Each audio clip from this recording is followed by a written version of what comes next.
Lesson 50 is all about polynomial equations, ordered pairs, and the Cartesian coordinate system.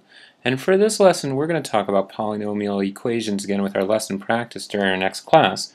We're going to start off with ordered pairs and the Cartesian coordinate system.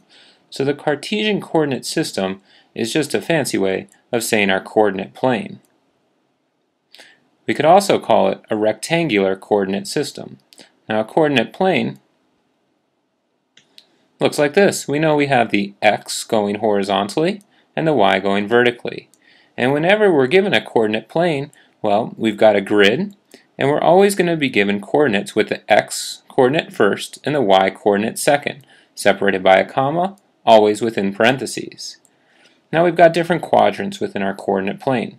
We've got the first quadrant, which is always going to have a positive x and a positive y, because you can see our positive values move out to the right, and they move up.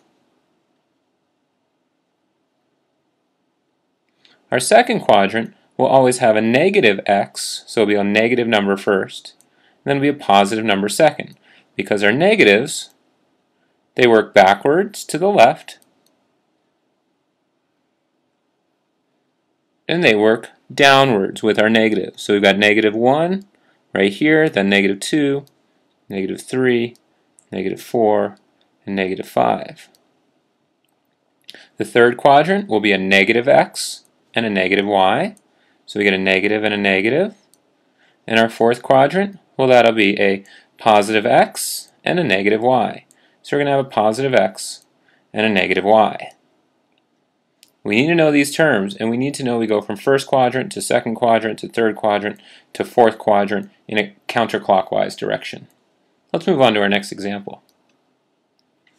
Okay, we need to graph the ordered pairs of x and y on a rectangular coordinate system. Coordinate system. These should be switched.